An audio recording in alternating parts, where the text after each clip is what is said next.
Dodge City and in the territory on west, there's just one way to handle the killers and the spoilers. And that's with a U.S. Marshal and the smell of gun smoke.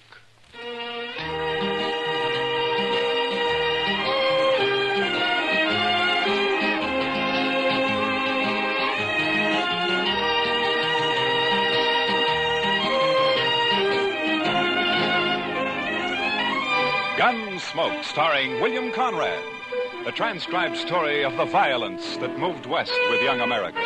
The story of a man who moved with it. Matt Dillon, United States Marshal.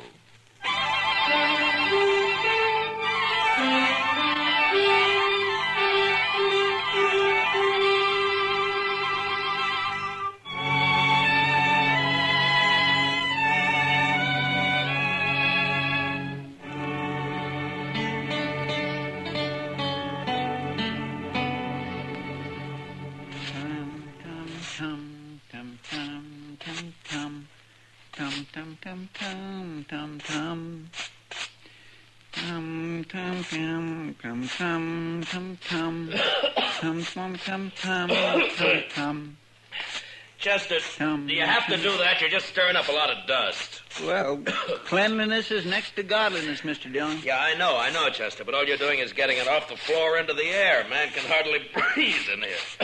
All right, Mr. Dillon. I'll do my sweeping later. Yeah, good. My mother taught me that, Mr. Dillon. Taught you what, Chester? That cleanliness is next to godliness. She was a fine woman, too. Oh, look, Chester, it's a good saying, and it's probably true, and I got nothing against your mother, except that she also should have taught you how to sweep. Well, maybe she just didn't have the time, Mr. Dillon. You see, there was an awful lot of us, and what with chores and... Oh, hello, Doc. Come on, I'll buy you a drink. What? Doc said he'd buy you a drink, Mr. Dillon. He really said that? You coming? Doc, you got to quit throwing your money around the way you do. Maybe you don't need a drink. No, wait a minute, Doc. I'm with you. I'll tell you all about it when I get back, Chester. I'd be mighty interested, Mr. Dillon.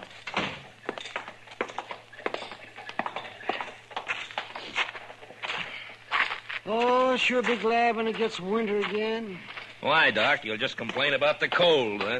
I suppose.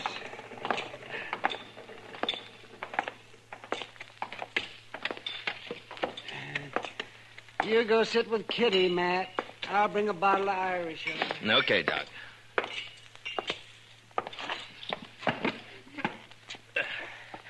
Hello, Kitty. Hello, Matt. What are you and Doc up to? Hey, he wants someone to talk to, so he picked me. And you. Fine. I'm a good listener. Lots of practice.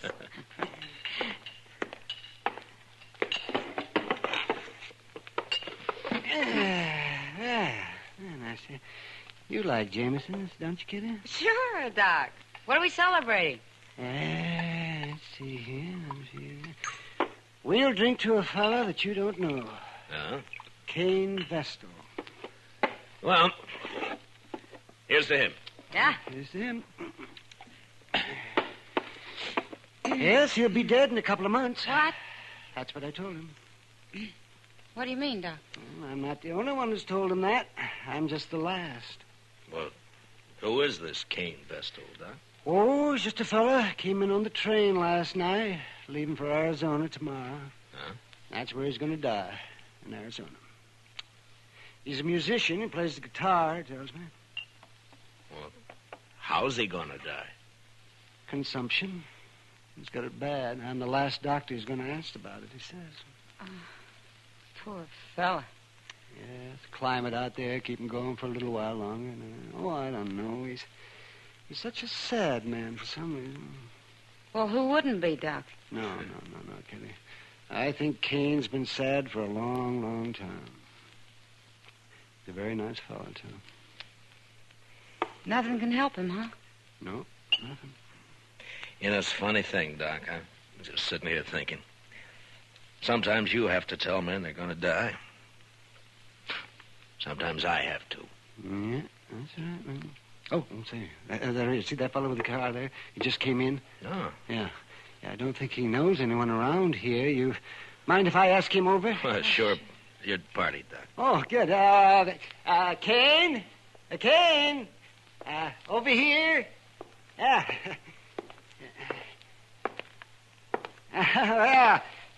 Sit down. Sit down. Kane, this is Kitty. Hello, Miss Kane. Kitty. This is Marshal Dillon. Hello, Marshal. Pleasure to meet you. Just a minute, yeah. There we are. Have a drink. Well, thank you, Doc. This your first trip west, Kane? Yes, Marshal, it is. Well, where are you from? Why, no place in particular, Miss Kitty. I seem to spend most of my life on the Mississippi River. I thought you were a musician. I am. I was hired to ride the river boats and play my guitar for the passengers. Oh. Well, at least you've had a constant change of scenery. After 20 years of going up and down that river, it got pretty familiar, Marshal. Well, Kane, I knew a young fella back in St. Louis before the war, and he was learning to be a river pilot. Say, I wonder if you ever ran into him. Name of Clemens, Sam Clevens? No, Doc, I don't believe I did. Oh, he was a very amusing fella. He was just chock full of stories. You leaving Dodge tomorrow, Kane? I'm headed for Arizona, Miss Kitty. No reflection on Dodge, though. If you hit a place out there called Tombstone, I wish you'd look up Virgil Earp for me. Tell him I sent you, huh? Thanks, Marshal. I'll do that. Say, Kane, I wonder, could I ask you a favor? Why, certainly, Miss Kitty. Anything at all. Well, would you play something for us? I had an idea that's what it'd be. Anything in particular? Oh, play something you like, Kane. Another girl I knew used to like this one.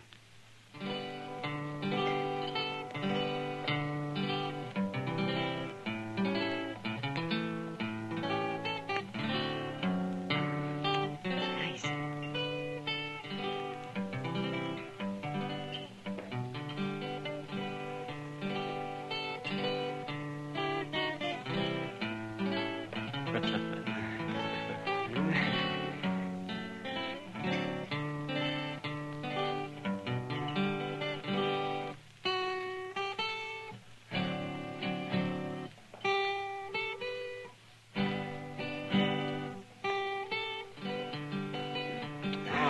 Sure, Pretty.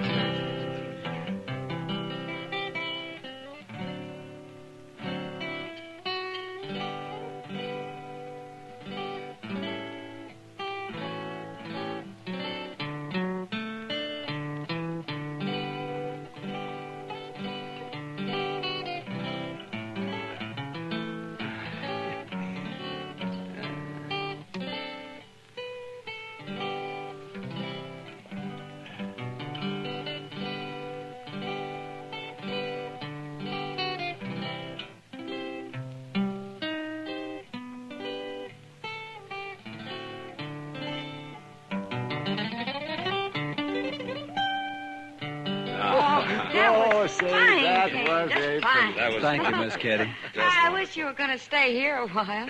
Maybe you could teach me to play like that, huh? It'd be a pleasure, Miss Kitty. But I'm afraid I won't be around for long.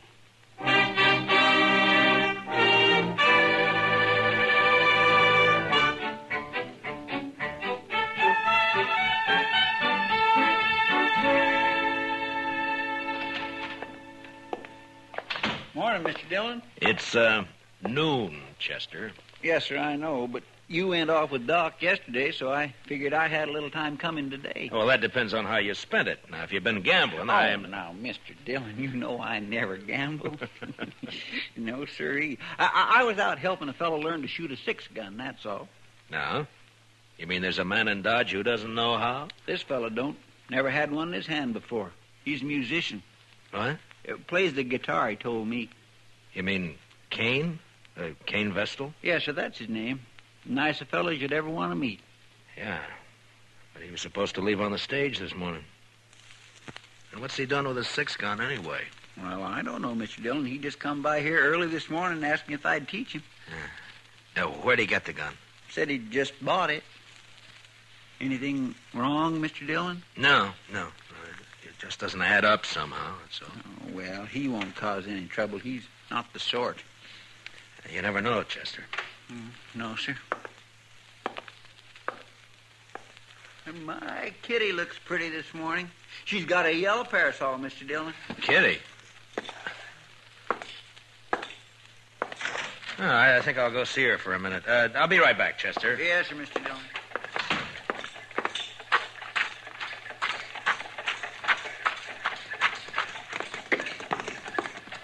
Kitty? Hello, Matt. Kitty, I'd like to talk to you for a minute. Oh, sure. What is it? I'm curious about something, Kitty. Maybe you can help me. Maybe. How long was Kane Vessel with you yesterday? Kane. Oh, well, he didn't leave till evening. Why? Well, he didn't go out on the stage this morning, and he's bought himself a 6-gun. You any idea why? A gun? Huh? Doesn't sound like Kane. Anything happened yesterday, Kitty, or did he tell you anything? Oh, yeah. There was one thing, Matt. Joel Adams and a couple of his men came in. Yeah? Kane got pretty upset when he saw him had a bad coughing spell. Oh? Later, he asked a lot of questions about Adams. Well, what'd you tell him? Just that Adams is a big landowner around here, that nobody who isn't working for him likes him very much. That's all I know, anyway. Yeah. They didn't talk, Adams and Kane. No. I don't think they even know each other. Well, anyway, he sure isn't the sort to be packing a gun. Well, you'll just get into trouble, Matt. Yeah. Where's he staying, did he say? Dodge House, I think. Yeah. Thanks, Kitty. I'll see you later.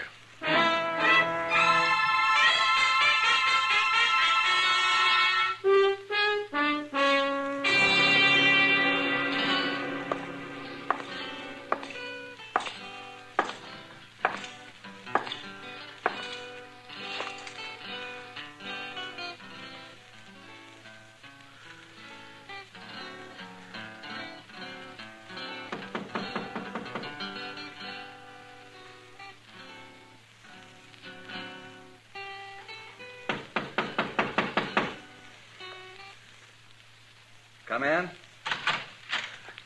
Hello, Kane. Why, Marshal Dillon. Come in, come in. Thank you. What can I do for you, Marshal? I thought you were leaving Dodge on the stage this morning. Well, I was, Marshal, but I changed my mind. You know how it is. Sure, Kane, sure. Now, we're glad to have you around. I'm just curious, though. Your staying have anything to do with that gun you bought this morning? Oh, Chester told you. I thought he would. He's a good teacher, Marshal. Yeah. But that doesn't answer my question. Do I have to answer it? I'm just trying to help you, that's all.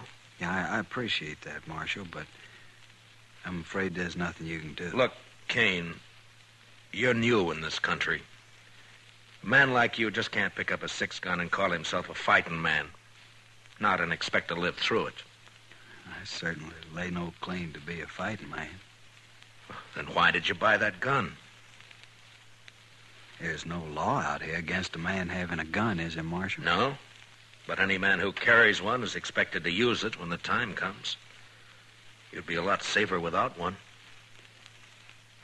Being safe doesn't mean a whole lot to me, Marshal. Not now. Yeah, I know. Doc told me. What's it all about? It's a long story. And an old one, I suppose. I'd really rather not talk about it. I can't force you to. But tell me this. Does it have anything to do with Joel Adams? Yes, it does, Marshal. I'm going to kill him. When? I don't know. Anytime. Well, why? That's the long story I mentioned. All right, Kane. But if you try to face him, he'll kill you before you got that gun halfway out of your belt. And if you shoot him any other way, you'll hang for it. You've forgotten something, Marshal. What? No matter what I do, I'm going to die soon anyway. A month or two isn't going to make any difference. You hate Adams that much? I wouldn't kill a man I didn't hate, would I? I didn't think you were the sort of man who'd kill anyone. Only Joel Adams, Marshal. Then I gotta warn him about you. Well, I understand, Marshal. It's all right. He doesn't know me anyway. Never even saw me before. But you want to kill him. Yes, sir. Well, I'll take your gun away from you, but you'll just find another one. And I can't arrest you unless I catch you trying to bushwhack him. I'm sorry for the trouble I'm causing you, Marshal. You know, I've never had to deal with a man like you before, Kane. Maybe I ought to just tie you up and throw you on that stage. You could, but I'd just come right back. Yeah, I guess you would. I'm sorry this has to happen here in Dodge, Marshal. Then why don't you leave? I guess I hate Joel Adams too much. All right, Kane, I'm through trying to convince you. So long. Goodbye, Marshal.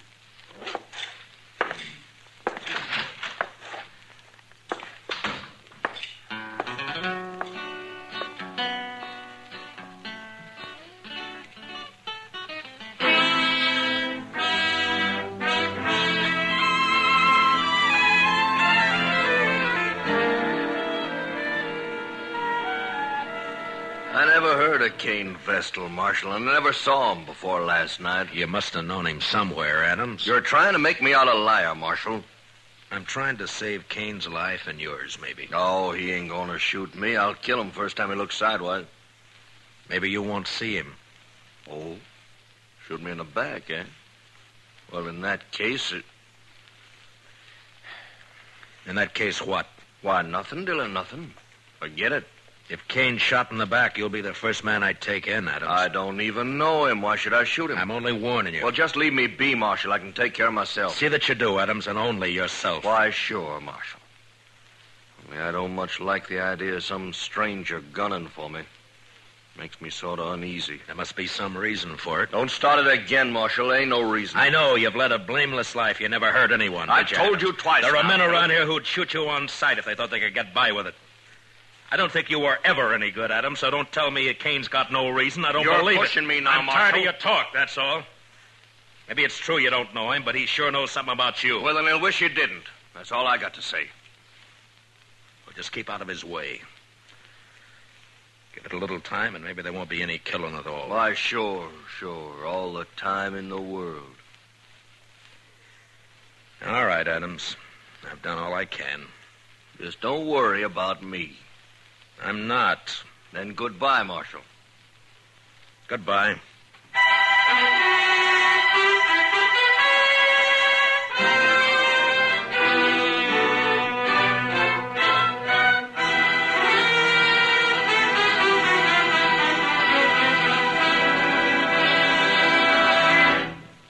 We will return for the second act of Gunsmoke in just a moment. But first, back tomorrow night. Pull up your chair, or better still, roll back your rug. It's the Vaughn Monroe Show returning to the Star's Address. Listen for Vaughn, the Moon Maids, the Moon Men, in their wonderful way with popular music and songs. Once again at their old familiar Saturday night time on CBS Radio. Remember, they're coming back tomorrow night. You and the whole family are invited to this season's scintillating premiere of the Vaughn Monroe Show on most of these same stations. Now, the second act of Gunsmoke.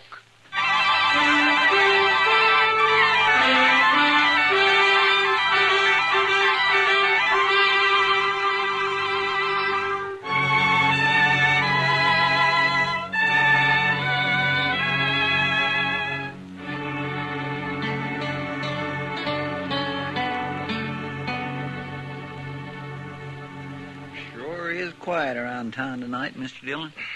Yeah. There's a trail herd due in a couple of days. I suppose business will pick up then. You'd think those cowboys be too tuckered out after a ride like that to have any juice left in them at all, Mr. Dillon. Yeah, they're too poor to cut loose any other time. Well, that don't stop them down in Texas, Mr. Dillon. No? No. It's just like an uncle of mine back in Waco. He was poor, oh, he was mean poor. But he always said the only good money was to have fun with. Oh, did he have fun? But no, sir. He was too poor, like I said. All right, Chester, all right. All I ask is that you don't try to explain it to me. Well, but there's nothing to explain, Mr. Dillon. It's just that he was forget the one poorest Chester. man you'd ever... Marshal, say, you want to talk to Kane Vestal? What? Kane is upstairs in my office. He been shot? No, not shot. Beat up. Well, how is he, Doc? Well, it's not too bad. A couple of cowboys found him just outside of town. They heard a shot and said 2 men rode off before they could stop them. Yeah? And I guess whoever it was, they didn't have time to finish the job. They just got started working on him. So Adams made the first move, huh? I'll be back soon, Chester. Yes, sir, Mr. Dillon. They hit him on the head with a gun butt and scratched him up some. Outside of that, he's fine.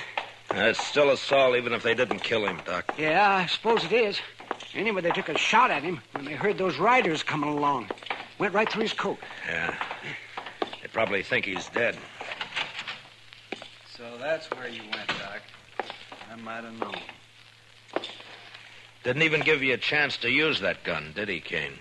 I didn't have a gun on me, Marshal, but it wasn't he. It was they. Huh? Did you recognize them? Well, I don't know many people around here. You know Joel Adams, so you told me. It wasn't Adam. Could you pick him out if you saw him again? No, Marshal, I don't believe I could. Where were you when they grabbed you, Kane? End of Front Street. I was taking a walk after supper. They rode up behind me, one on each side, lifted me up, and carried me out of town a ways. You must have got a good look at them, at least when they got off their horses. It was too dark, Marshal. Yeah. Doc, how long's he been here? Oh, about half an hour, Marshal. Why? Those cowboys who saw you, Kane, they brought you right in here, didn't they? Yes. So it was maybe an hour ago when those 2 men hauled you out of town? It was plenty light enough then. Was it, Marshal? You're gonna fight it yourself, aren't you? Yes, Marshal. It's my affair. It was, Kane, but you've been assaulted and shot at, so it's the law's business now. I won't prefer any charges, Marshal. You don't have to. I've seen you, and I know who did it, or who hired it done, as well as you do. Please, Marshal. I got to handle this my own way. There's a law that says you can't murder a man, Kane, and the same law says he can't murder you. Are you so full of hate you can't get that through your head? I guess that's it, Marshal. All right, Kane. You do what you have to do. So will I.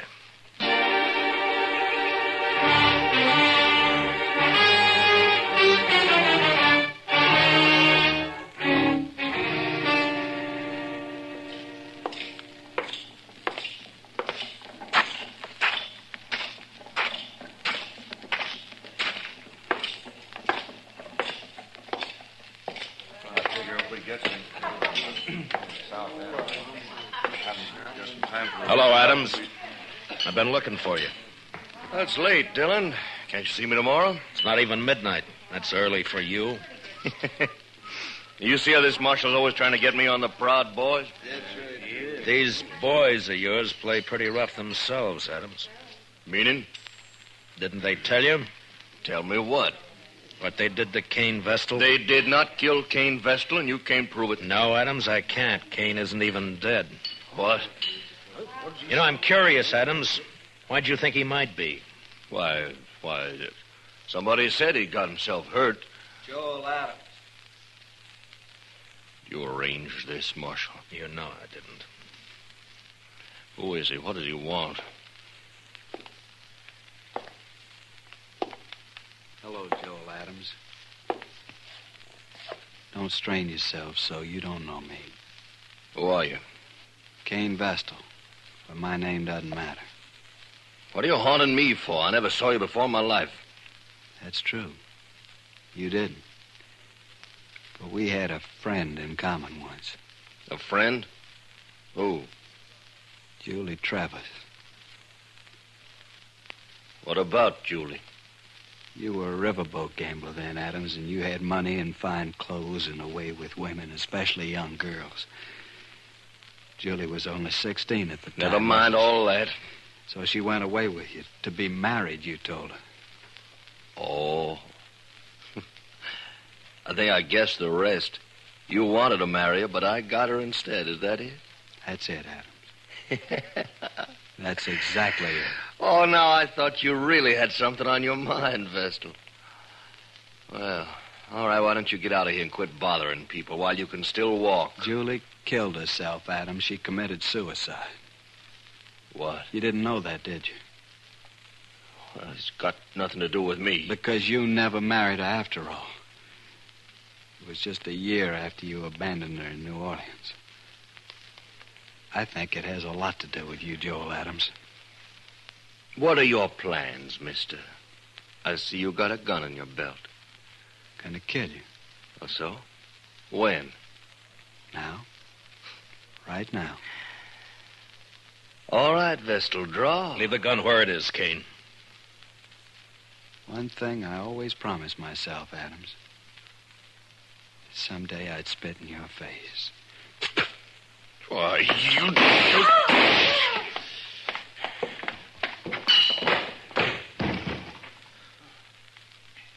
Give me the gun, Adams. Why? He's dead. Well, he was going to kill me. You heard him. He wanted you dead, Adams, any way he could manage. I know it. That's what I say. You're under arrest for murder. What? It was a gunfight. Kane never even moved for his gun. Well, then I'll hang for this. He couldn't have got me any other way. No, don't suppose he could have. I remember the river gamblers used to say, don't matter how you win so long as you win. That Kane should have been a gambler. Maybe he was. Come on, let's go.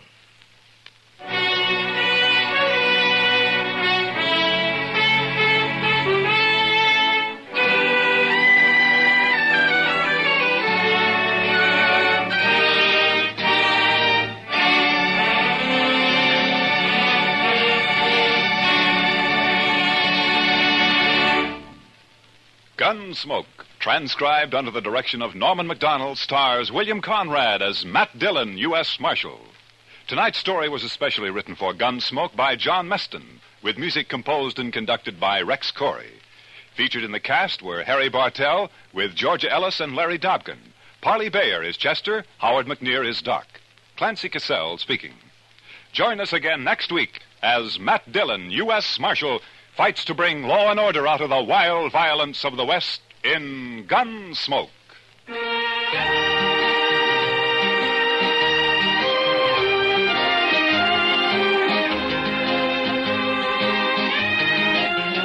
Both back this Sunday night. Edgar Bergen and Company and Eve Arden is our Miss Brooks. Yes, it's the Bergen and McCarthy Show with Mortimer Snerd, Podine Puffington, Effie Clinker, Ray Noble's Orchestra, and guest stars. Back Sunday nights at the Star's Address starting this weekend. Returning the same night is our Miss Brooks, starring Eve Arden as an English teacher ever seeking her special degree in romance. For comedy galore, enjoy Bergen and McCarthy and our Miss Brooks on most of these same stations. Back this Sunday night, presented by CBS Radio. This is Amos, but my real name is Freeman Gosden. I urge you to vote. And as Amos would say, follow the election returns on the CBS Radio Network.